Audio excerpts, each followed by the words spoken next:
قالت المتحدثة باسم الحكومة الإيرانية فاطمة مهاجراني أن إيران سترد على الهجوم الإسرائيلي مطلع الأسبوع المقبل، وأضافت أن المجلس الأعلى للأمن القومي هو من سيتخذ القرار.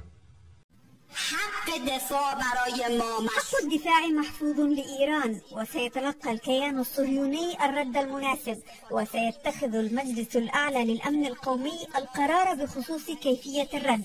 الميزانية العسكرية المقترحة للقوات المسلحة في البلاد ارتفعت بنسبة 200%.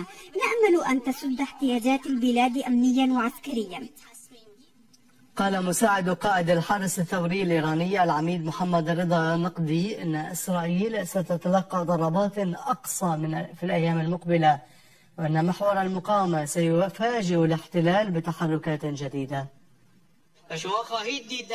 إن نجاحات جبهات المقاومة بما فيها إيران ولبنان وفلسطين تعود إلى حسن اختيار المواطنين لقادتهم وأسلوب حياتهم، وسوف يرون في الأيام المقبلة ضربات ساحقة ستوجه إليهم. النظام الصهيوني سيتفاجأ بإجراءات جديدة، سيتعرض هذا الكيان لهزائم أكبر، وسيتلقى ضربات أقوى.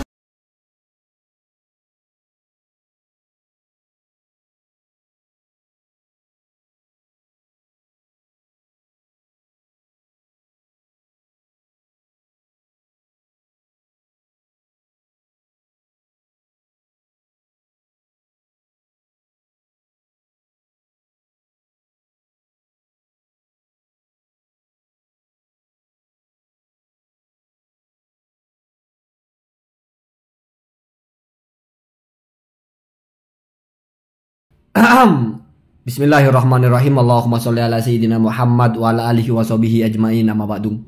Ja'alallahu wa iyyakum min ahli khairi wa sa'ada fi dini wa dunya wal akhirah, wa sallallahu umurana wa umurakum wa umur ummati Muhammadin sallallahu alaihi wasallam fi syari'am khosatan fi Palestina wa ghairiha, amin Allahumma amin.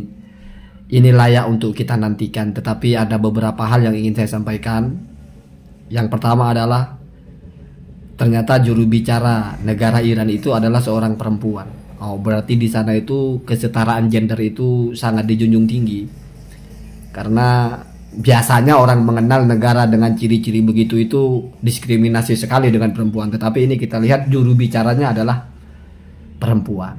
Itu bagian yang pertama. Yang kedua, harus kita pahami bahwasanya Iran itu berbeda dengan Hizbullah, berbeda dengan Hamas, berbeda dengan Houthi. Apa perbedaannya? Iran itu negara, sementara Hizbullah adalah organisasi. Hamas juga organisasi, begitu juga Houthi, bukan negara. Kita spesifikasi lagi, apa perbedaannya dengan konsekuensi ini?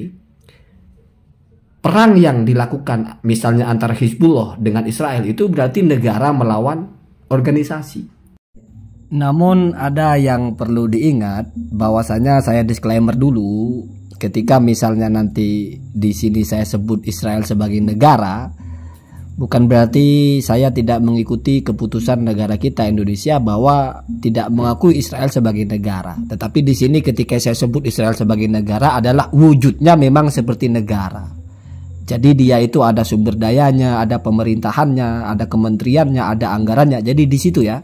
Bukan berarti saya menganggap Israel ini negara yang sah. Saya ikut konstitusi Indonesia, Malaysia dan Iran, tentu saja juga Irak dan lain sebagainya, negara-negara yang tidak mengakui Israel sebagai negara berdaulat. Artinya tidak mengakui Israel sebagai negara, sehingga tidak ada hubungan diplomasi dengan Israel. Indonesia tidak punya kedutaan di Israel ya. Jadi saya juga sepakat dengan itu. Tetapi di sini saya sebut Israel sebagai negara itu adalah sebagaimana memahami dari polanya, memang seperti sebuah negara, bukan sebatas sebagai organisasi.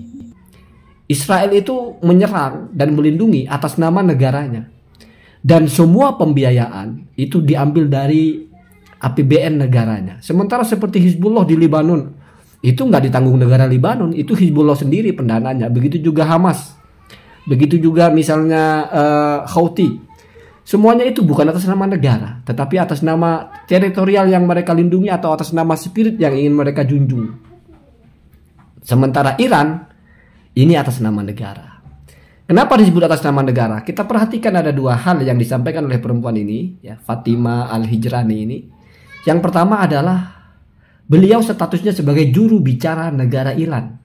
Jadi i'lanul harbi atau pengumuman untuk melakukan perang, entah itu menyerang atau apa, itu disampaikan oleh juru bicara negara. Berarti itu suara dari sebuah negara.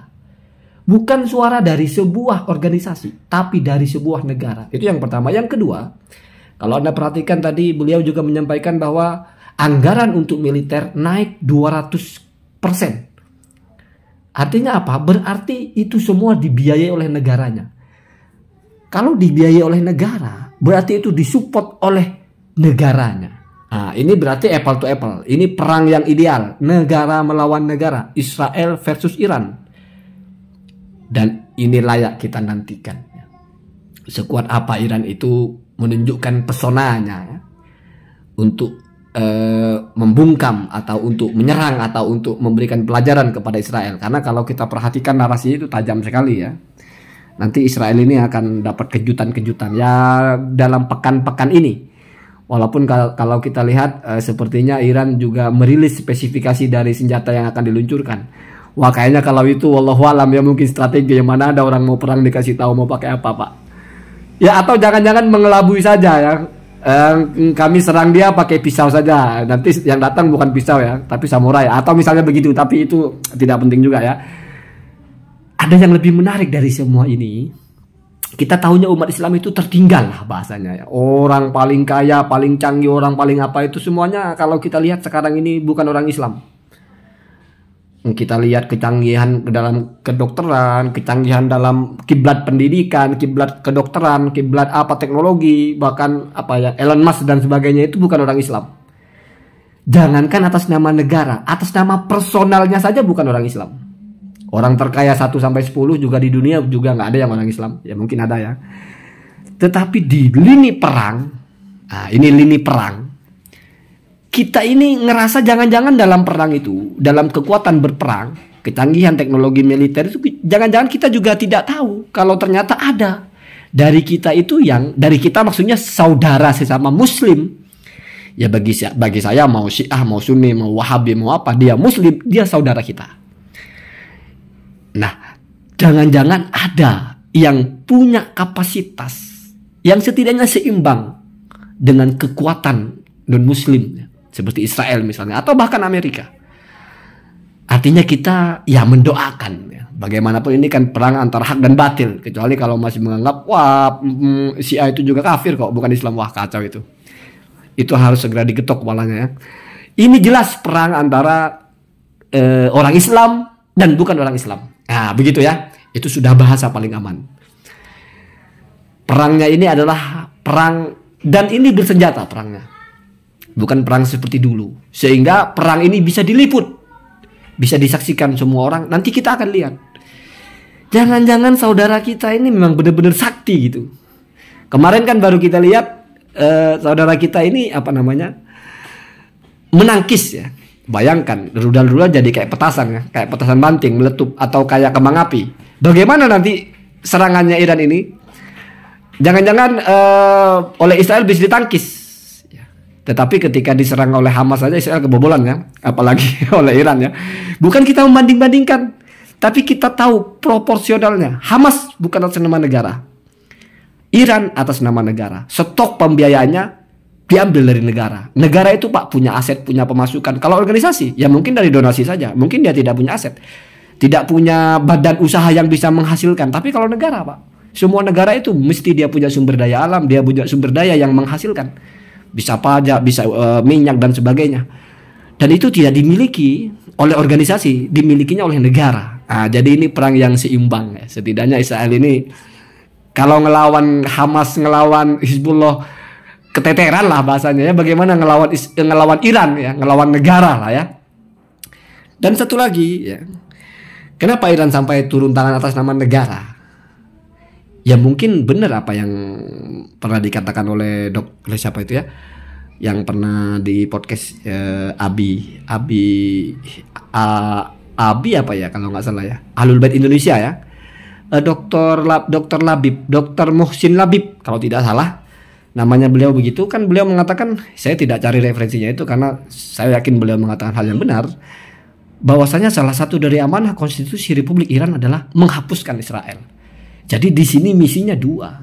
Yang pertama adalah menghambat atau bahkan menghentikan Israel, karena kalau dia digempur, dia kewalahan, ya walaupun tidak sampai musnah, tapi setidaknya tidak bisa lagi dia leluasa semena-mena kepada Gaza, karena dia juga harus mereparasi dirinya sendiri toh. Sama dengan jagoan, kalau kita sudah patahkan kakinya kan dia nggak bisa mukul lagi, paling bisa teriak-teriak.